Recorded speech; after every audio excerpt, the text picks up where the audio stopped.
Welcome to Positively Woof. I'm Larry Kay. Spider and I are big supporters of animal rescue. After all, we met when he needed a home, and now he's filled my home with life and love. So imagine, and a few treats too. So imagine a situation that's even more heartbreaking than being homeless. It's called a puppy mill. Now, puppy mill is a commercial breeding operation that prioritizes profit over the well-being of dogs. A puppy mill keeps dogs in overcrowded and unsanitary conditions with little access to veterinary care or exercise, and certainly not love. Breeding dogs at a puppy mill are often forced to produce multiple litters every year, which leads to all kinds of physical health problems and certainly a lot of unhappiness. And the puppies from puppy mills, they're often sold through online marketplaces or even pet stores. And they too may be prone to health issues and behavior issues. But we've got some hope today because animal welfare organizations like the ASPCA, the American Society for the Prevention of Cruelty to Animals, the ASPCA advocates for stronger regulations to prevent animal cruelty in puppy mills. And our guest today is on the front lines in Congress to outlaw these cruel puppy mills. Brynáe Riggins is the ASPCA's manager of federal legislation. As an attorney who's dedicated to animal welfare issues, Ms. Riggins is with us to share the hopeful news in the ASPCA's work with Congress to outlaw puppy mills. Brynáe Riggins, welcome to Positively Woof. Yes, thank you for having me, Larry. So it's really an honor to be able to inform the folks about GOLDIE'S Act. So tell us what GOLDIE'S Act is and why is the ASPCA advocating for it on behalf of dogs like Spider? Yes, Spider is part of the reason why we are advocating for GOLDIE'S Act. I'll give you just a little bit of brief history about the USDA and how they all fold into GOLDIE'S Act as well. Right. So big picture, GOLDIE'S Act is federal legislation that would essentially compel the USDA to do its job under existing law. So there's something called the Animal Welfare Act, and it was passed in, I believe, 1966 or around that time period. Oh. And it's designed to ensure protections for animals in commercial facilities from, being subjected to inhumane conditions. So what I mean by commercial facilities, it's places like commercial breeding facilities, aka puppy mills, also research lab facilities, so places where animals are bred and sold for research purposes. Also places where animals are used for exhibition, so circuses and zoos and aquariums. And so under the AWA, the Animal Welfare Act, the USDA has a responsibility of licensing those persons and entities that are housing animals in these commercial settings. And then part of their enforcement mechanisms is supposed to be conducting unannounced inspections at these facilities, and if necessary, issuing fines or penalties to ensure that violators are not continuing to violate the law in the future. So that all sounds really great in principle, Brynáe. I mean, it sounds like, it's all got taken care of. But since the mid-1960s, I guess there's been some erosion of enforcement? Absolutely. There's several loopholes within the Animal Welfare Act. So I will start out by saying that the AWA already spells out, the ASPCA believes that it spells out exactly how animals should be treated. It spells out very minimal conditions of care for animals. So that includes making sure the animals have access to clean food and water, making sure that the animals are protected against extreme weather or temperatures, making sure they have access to veterinary care, making sure that they're separated so that they're not harming each other in their kennels or killing each other, worst case scenario. So those are the big picture buckets that the AWA prescribes. But the big problem is that over the last 2 decades or so, the USDA has come up with this very customer service friendly approach to dealing with the licensed community. And by customer, they regard these facilities as their customers rather than the consumers, They do. or the pet owners or the animals themselves. Right. So rather than referring to the licensees as licensees, they refer to them as customers. And as you can imagine, there's that mantra, the customer is always right. Yeah, I sure do. That is, and it's true. But, and it's not true, it sounds like. It's not true in this case, because the purpose of the Animal Welfare Act, we have animal welfare in the title, so the primary focus should be ensuring the animal's welfare. Bravo. Wow. That passes what I call the duh test. Yeah, exactly. But, what we think is, makes sense the most, like obviously animal welfare here. The USDA has created this culture where like licensee interests or business interests are prioritized first and foremost. Yeah. And so it has sent a very strong message to the licensed community that, animal suffering isn't important to the USDA, that they can get away with breaking the law. And they have for a very long time. And it's something that has been documented by members of Congress. It's something that's been documented by the USDA's own Office of Inspector General, dating all the way back to 1992. That's before I was even born, okay? Oh my gosh. So it's over that time, it is eroded. It probably started off pretty strong. Excuse me, senor. It probably started off really strong, but then little by little got eroded. And when they changed their focus from animal welfare to customer welfare, the erosion probably accelerated, huh? Yeah. And it's not a secret. It's very well known, actually. Like I said, like this has been documented since the early 90s, and we have audits going all the way back to 1992 from the Office of Inspector General. And I'm a bit of a nerd, so I have read through all of those audits because I was looking for trends. What is the OIG saying about what's the OIG? The Office of Inspector General. Got it. They essentially ensure the enforcer. Is doing their job. Yeah. Yeah. So there's several trends. One of which was the USDA is not inspecting facilities with reliable frequency, which is one of their main mechanisms of enforcement. Like they have to make sure that they're inspecting facilities to make sure that the animals in those facilities are being handled and cared for properly. Passes the test. Exactly. But we have a lot of evidence showing that USDA sometimes goes 2 and 3 years without inspecting a facility. Wow. And if you have a place that has, 100 dogs, you can probably imagine that a lot can transpire at that facility within a 2 to 3 year time frame. Right. Yeah. So in commercial breeding facilities, what are the most important aspects of Goldie's Acts in terms of improving the welfare of such dogs? Yeah, so Goldie's Act lists like 5 major buckets, and the purpose really is to kind of close some of those loopholes in the Animal Welfare Act. Right now, the USDA has a great deal of discretion when it comes to some of the things that are listed in the AWA. And they're interpreting, from the ASPCA's perspective, they're interpreting the Animal Welfare Act in a different way than Congress has intended for them to interpret the law. So Goldie's Act closes those loopholes, and it does 5 major things. It would make sure that the USDA is actually conducting thorough inspections. That's like the bedrock piece right there. Yeah. Those inspections need to be done frequently.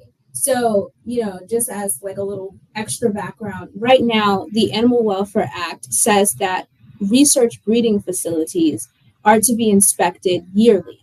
But for all other types of facilities that are covered under the Animal Welfare Act, it doesn't list a rate of frequency. So we've seen the USDA kind of take advantage of the fact that it's not listed in the AWA. So for puppy mills, for example, we have the ASPCA assisted in a case, the Daniel Gingrich case, which was the impetus behind GOLDIE'S Act. That facility wasn't inspected for 2 years. As I understand that particular case, it was in Iowa, and there was a huge number of dogs, including our beloved Goldie. Yeah. Mm-hmm. And all the dogs were taken away. The facility was closed down. He was fined, but then he traded a fine or something. He was not fined by the USDA, which gets me into the next thing that here we go. I can do.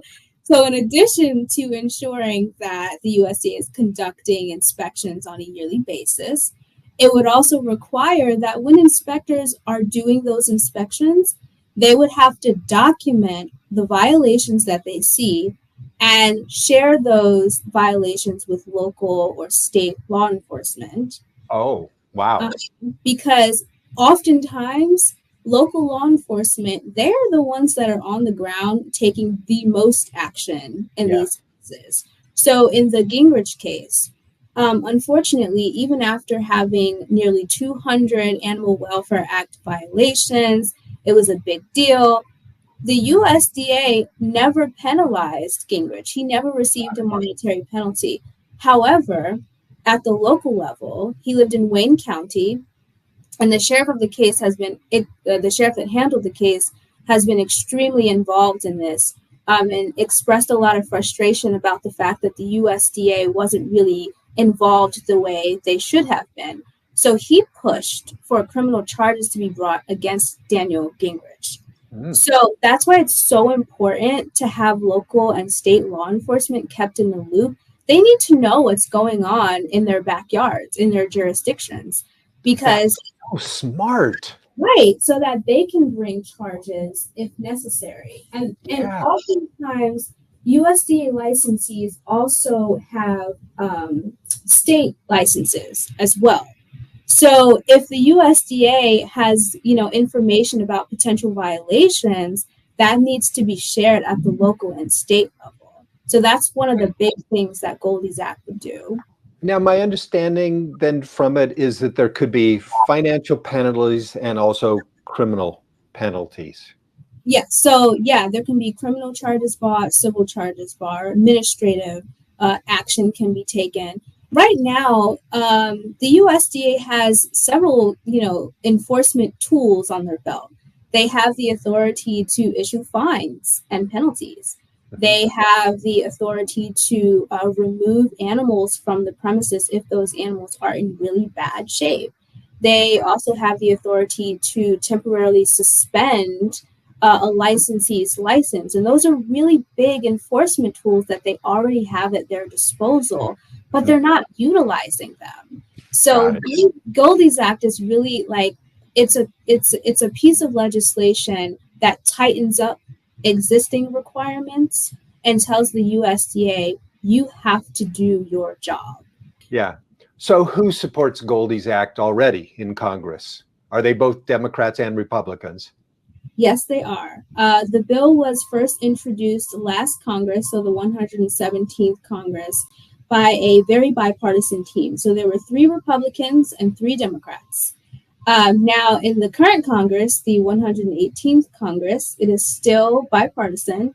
Now it's being led by 4 Republicans and 2 Democrats. So very bipartisan, and that's on the House side. We are hoping to have a Senate version of the same bill introduced very soon, also bipartisan as well. Are you going to make some news here and tell us who the sponsor on the Senate side might be? I don't know if I am allowed. Actually, no, it was try there. It was in a press release, so I think I'm okay to say it. Senator Blumenthal has announced that he is going to lead GOLDIE'S Act on the Senate side. That is fantastic to hear. Senator Richard Blumenthal, a former prosecutor himself, and of Connecticut, a former prosecutor himself, and quite a senior member, has some good influence there. That's a wonderful start. Yes. And I will mention that in addition to like the actual legislation GOLDIE'S Act, Congress has also taken steps to reform the USDA's enforcement scheme by including language in the FY fiscal year 23 omnibus bill. And so they told inspectors that they have to record all violations that they observe during their inspections, which seems obvious, but it's not being done right now. And then in addition to that, there was accompanying report language that told the agency that they have to reform their licensing scheme as well. Yeah, that's really wonderful. So is the USDA responding at this point? What are they standing by? Are they giving their own opinion yet? I haven't heard anything about the USDA. We have requested their feedback. Last Congress, Representative Axme, who led the bill last Congress, had requested feedback from the USDA. And to my knowledge, I don't think she received any. But generally speaking, if you were to ask the USDA about how they're doing, they think they're doing a great job. They think that what they're doing. I would say the same thing if I were the USDA. So they generally don't see a problem with what's happening. Yeah, I understand. Yeah. So how can you show us a little bit of the magic behind the tent about how you and the ASPCA go and you work with lawmakers and other organizations to advocate for stronger animal protection laws? Yeah, so part of what we do is we have coalitions with other animal welfare organizations and like-minded organizations in the area. And those coalitions don't only exist for like puppy mill cruelty, but the ASPCA handles a lot of companion animal issues like equines. We also handle a lot of farm animal welfare issues as well. So we have coalitions and work with other like-minded animal welfare folks with the goal of passing legislation that improves the welfare of animals. So we've been around for a very long time. Yeah. For 155 years we've been here and still going strong. So that's part of what we do, and speaking with lawmakers not only at the federal level, which is what I do, but speaking with lawmakers at the state level and also at the local level as well. And that also includes getting like volunteers and folks from the community to go in and speak with their lawmakers and advocate for these bills. That is great. If somebody wants to add a new pet to their family, if I want to add, a new sibling for Spider, what's the best way for me to responsibly acquire this new pet and ensure I'm not supporting cruel practices? I mean, for me, part of the answer is easy. I'm going to go to a reputable dog shelter. Yeah. How can I make sure I'm not going to a puppy mill, not getting an animal from a puppy mill? Well, I actually think you already hit the nail like perfectly on the head. Yeah, I think one of the best things that people can do to like abate cruelty is to go to shelters and rescues. There's millions of dogs right now that are in shelters and rescues, and they're waiting to find their forever homes and their forever families. And, dogs inside of shelters, they're just as good. They're just as good. They're loving. But in the alternative, I understand that sometimes people want to go the breeding route because maybe they want a specific type of dog. I would say to those folks, make sure you do your research to identify a responsible breeder, one that you know for a fact is not contributing to puppy mill cruelty. So in doing that, take your time doing your research. Don't rush the process, and make sure, please make sure that you visit that facility, that you can see, with your own eyes, how those dogs are being treated.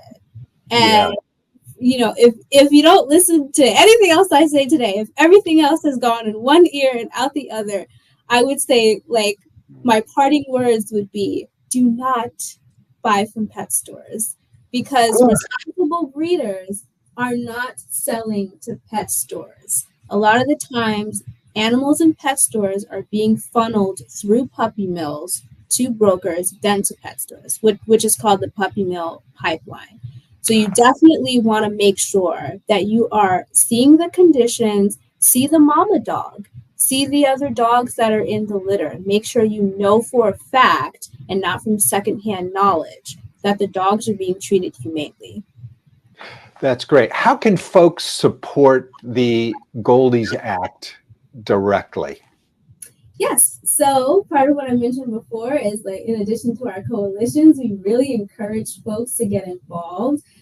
You can always advocate by going to your lawmakers and scheduling lobby meetings. And you don't need expertise to do that. You don't have to be like part of the ASPCA or another type of organization to do that. You can go right into your lawmaker's office and you can say, I want to talk to you about X, Y, and Z. But if you are interested specifically in advocating for GOLDIE'S Act, you can go to the ASPCA's website, which is aspca.org/GOLDIE'S Act.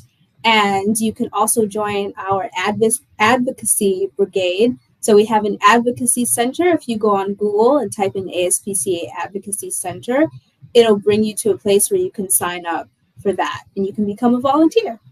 Oh, that is really, really wonderful. So how else does the ASPCA support animal protection laws or initiatives that protect the welfare of animals? Yeah, we do a lot. Yes, you do. Yeah, and I don't mean for this to be a whole nother interview, because that could easily be a whole nother interview, especially with how many years of tradition has the organization? Over 100 and, oh my gosh, I think we were established in 1866. I think you're right. Yeah, very good. You're ready for Jeopardy. Yeah. But yeah, I've been in this position for a little over a year now, and I'm still learning all of the things that the ASPCA does. Yeah. It's quite extensive, right?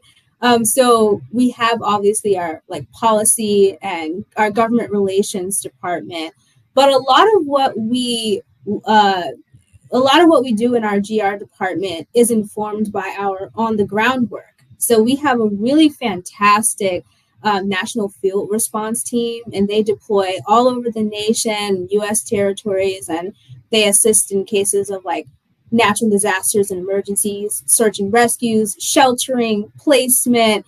They assist when there's been like hoarding cases or puppy mill cases. And what they see on the ground and what they learn on the ground directly informs what we do and what we push for in our government relations department. So, just as a quick example, I had the opportunity to work on a piece of legislation that was signed into law last Congress by President Biden, and it was called the PAW Act, and that dealt with ensuring that animals in cases of natural disasters and emergencies are properly included in emergency guidelines. So, congratulations! Yes, it was really exciting. I think I shouted it from the rooftop.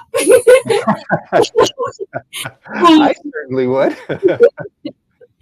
But in addition to that, I think this Congress, we are really, really focused on what's called the Farm Bill. Yeah. I don't know if you have ever heard of that. Well, I know in each Congress, in each budget year, there is a bill that's referred to colloquially as the Farm Bill for all kinds of things related to farms. Mm-hmm. And I can see where the USDA and animal protection would be very much a part of what's called the Farm Bill. Exactly. Yeah, that's exactly correct. It comes around like once every 5 years. It's a very massive piece of legislation. And as you already said, it governs like a wide array of agricultural programs and food programs, but it also presents a really great opportunity to create reforms for animals that are outside of the agricultural space. So animals that are inside of commercial breeding facilities, for example. So for that reason, and because it's a Farm Bill year and everyone in Congress is so focused on the Farm Bill, there's not going to be many other pieces of legislation that pass through this Congress. So for that reason, we are really pushing for GOLDIE'S Act to be included inside of the Farm Bill. Smart, yes. Well, let's get out there, folks, and help the ASPCA to make GOLDIE'S Act, GOLDIE'S law. Yep, and get it included inside of that Farm Bill. We really want to make sure that these animals are receiving the protections that they are already owed under existing federal law. Well, Brynáe Riggins, thank you very much for appearing with Spider and me on Positively Woof here today, and wish you great success with GOLDIE'S Act. Thank you so much. I had a lot of fun, and I consider it an honor to be here talking with you, Larry, and getting the chance to meet Spider, who I understand is a rescue himself. So great. You're going to make a final appearance, bud. Come on up and say goodbye to the folks. Yes, we have to have a mascot here. Oh, well, thank you so much for having me. All right, cheers. Thank you again to Brynáe Riggins, the ASPCA's manager of federal legislation. If you'd like to help make a difference, discover the website below for the ASPCA's best in breed programs to protect and defend dogs and all animals. Spider and I are grateful for you.